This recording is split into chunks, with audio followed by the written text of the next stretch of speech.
warahmatullahi wabarakatuh anak-anak semuanya. Waalaikumsalam warahmatullahi wabarakatuh, Bu. Oke, bagaimana kabarnya hari ini? Alhamdulillah, Bu, baik. Alhamdulillah. Oke, sebelum pembelajaran kita mulai, ada baiknya kita berdoa terlebih dahulu.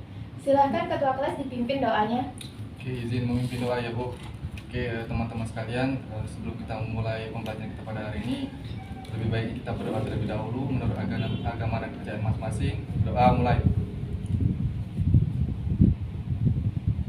Doa selesai.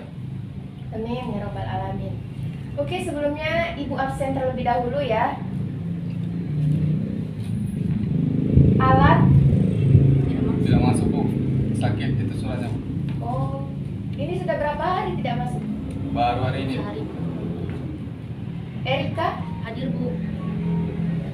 Nadia, Tidak masuk juga, Bu, sakit, Bu. oh ada dua yang sakit. Iya, Sandy, ada, Bu. oke berarti hari ini ada dua orang yang tidak masuk ya. Nah, oke silakan keluarkan bukunya.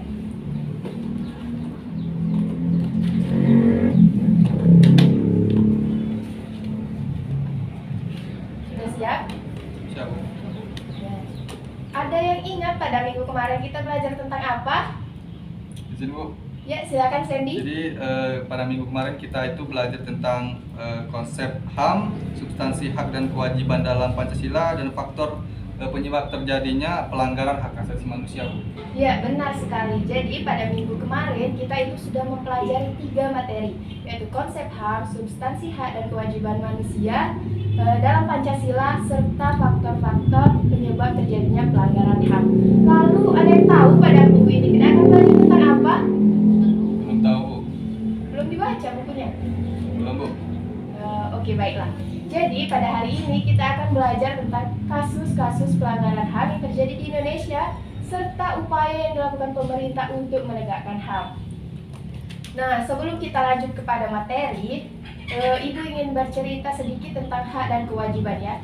Jadi hak dan kewajiban itu harus berjalan beriringan. Dalam artian hak dan kewajiban itu harus seimbang. Contohnya begini, kalian sebagai seorang siswa itu memiliki hak untuk mendapatkan nilai yang bagus serta mendapatkan pengajaran yang baik dari guru, bukan? Nah, lalu kalian tidak boleh melupakan apa kewajiban kalian. Kewajiban kalian yaitu melaksanakan tugas yang diberikan oleh guru dengan semaksimal mungkin. Jika kalian tidak menjalankan kewajiban tersebut, maka kalian tidak bisa menuntut hak kalian untuk mendapatkan nilai yang bagus. Nah, mengapa hak dan kewajiban ini harus seimbang dan itu penting? Karena jika dikaitkan dengan materi pada hari ini, jika kita hanya menuntut hak tanpa menjalankan kewajiban, maka kita akan melanggar ataupun merusak hak orang lain. Seperti itu. Nah, jadi pada hari ini kalian diharapkan mampu untuk menganalisis kasus pelanggaran HAM yang pernah terjadi di Indonesia, kemudian dapat menguraikan upaya yang dapat dilakukan pemerintah, upaya yang pas seperti itu terhadap kasus tersebut. Kemudian akan menampilkan ataupun menyampaikan hasil analisis kalian. Oke, untuk hari ini seperti yang sudah disebutkan tadi bahwa materinya itu terkait dengan kasus-kasus pelanggaran HAM dan upaya yang dilakukan pemerintah untuk menegakkan HAM. Jadi yang sudah Ibu perintahkan kemarin sudah dibawa HP-nya? Sudah, Ibu. Oke, silakan dikeluarkan, tidak apa-apa. Nah, nanti Ibu akan kirimkan link video pembelajaran. Di sana itu ada materi serta kasus yang terjadi tentang pelanggaran HAM. Ibu akan kirimkan ke WhatsApp group. Nanti kalian lihat sendiri ya. Ya, Bu. Sudah terkirim? Sudah, Bu. Cut. Nah, oke. Jadi kalian diminta untuk menyimak video tersebut. Harus disimak dengan baik-baik ya. Kemudian analisislah kasus tersebut. Dan analisisnya itu dikaitkan dengan perspektif Pancasila. Silakan ditulis di buku masing-masing. Nanti Ibu akan tunjuk siapa yang akan menyampaikan hasil analisisnya secara acak. Ada yang ingin ditanyakan terlebih dahulu? Cukup, Bu. Sudah jelas ya? Ya. Oke, silakan dianalisis sekarang. Nanti akan disampaikan hasil analisisnya pukul 8 selesai ya. Ya, Bu. Assalamualaikum warahmatullahi wabarakatuh anak-anak. Bagaimana keadaannya? Sehat kan? Alhamdulillah. Ada yang tahu pada minggu sebelumnya kita belajar tentang apa? Iya, benar sekali. Tentang konsep HAM, substansi hak dan kewajiban manusia dalam Pancasila, dan faktor-faktor terjadinya pelanggaran HAM. Lalu, pada minggu ini kita akan belajar tentang apa ya? Masih belum tahu. Oke, jadi pada hari ini kita akan belajar tentang kasus-kasus pelanggaran HAM yang terjadi di Indonesia dan upaya penegakan HAM yang dilakukan oleh pemerintah. Namun, sebelum kita mengetahui upaya apa saja yang dilakukan pemerintah dalam menegakkan HAM, yuk kita saksikan dulu kasus pelanggaran HAM yang pernah terjadi di Indonesia berikut ini. Munir Said Talib SH adalah seorang aktivis hak asasi manusia Indonesia. Ia merupakan salah satu pendiri lembaga swadaya masyarakat Komisi untuk Orang Hilang dan Korban Tindak Kekerasan atau Kontras dan Imparsial. Pada saat menumpangi Garuda Indonesia penerbangan 974 dari Jakarta menuju Amsterdam pada bulan September 2004, ia dibunuh dengan cara diracuni menggunakan arsen. Pada 20 Desember 2005, Polikarpus Budihari Priyanto dijatuhi vonis 14 tahun hukuman penjara atas pembunuhan terhadap Munir. Hakim menyatakan bahwa Polikarpus seorang pilot Garuda yang sedang cuti menaruh arsenik dalam makanannya karena dia ingin mendiamkan pengkritik pemerintah tersebut. Pada 19 Juni 2008, Maijen Purnawirawan Muhdi Purwapranyono ditangkap dengan dugaan kuat bahwa dia adalah otak pembunuhan terhadap Munir. Beragam bukti kuat dan kesaksian mengarah padanya. Namun, pada 31 Desember 2008, Muhdi divonis bebas. Nah, setelah kita menyaksikan kasus pelanggaran HAM yang terjadi di Indonesia, selanjutnya kita akan membahas mengenai upaya pemerintah dalam menegakkan HAM. Pada dasarnya, bangsa Indonesia dalam proses penegakan HAM itu mengacu pada 3 hal. Yang pertama itu Pancasila, yang kedua UUD NRI tahun 1945, serta peraturan perundang-undangan lainnya. Pemerintah Indonesia dalam proses penegakan HAM ini telah melakukan langkah-langkah yang strategis. Langkah-langkah tersebut diantaranya 1. Pembentukan Komisi Nasional Hak Asasi Manusia. Komnas HAM itu dibentuk pada tanggal 7 Juni 1993 melalui Kepres nomor 50 tahun 1993. Komnas HAM itu mempunyai wewenang yang diantaranya 1. Melakukan perdamaian pada kedua belah pihak yang bermasalah. Kedua, menyelesaikan masalah secara konsultasi maupun negosiasi. Yang ketiga, menyampaikan rekomendasi atas suatu kasus pelanggaran hak asasi manusia kepada pemerintah dan DPR untuk ditindaklanjuti. Yang keempat itu memberi saran kepada pihak yang bermasalah untuk menyelesaikan sengketa di pengadilan. Lalu upaya yang kedua adalah pembentukan instrumen HAM. Instrumen HAM biasanya berupa peraturan perundang-undangan dan lembaga-lembaga penegak hak asasi manusia seperti Komnas HAM dan Pengadilan HAM.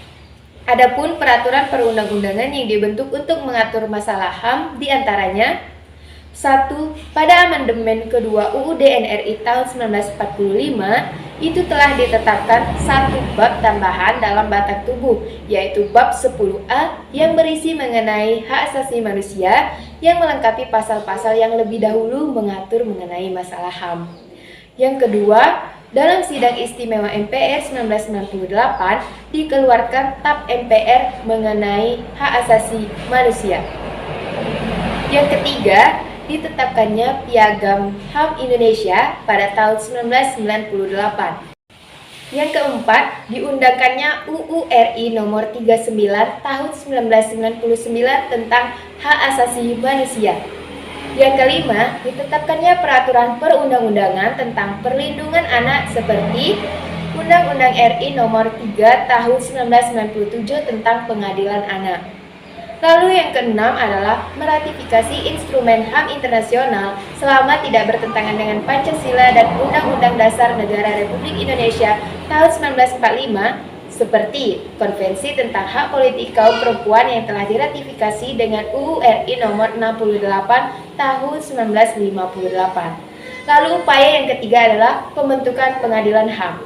Pengadilan HAM dibentuk berdasarkan Undang-Undang RI nomor 26 tahun 2000. Pengadilan HAM adalah pengadilan khusus terhadap pelanggaran HAM berat yang diharapkan dapat melindungi hak asasi manusia, baik perseorangan maupun masyarakat. Pengadilan HAM bertugas dan berwenang memeriksa dan memutuskan perkara pelanggaran HAM yang berat.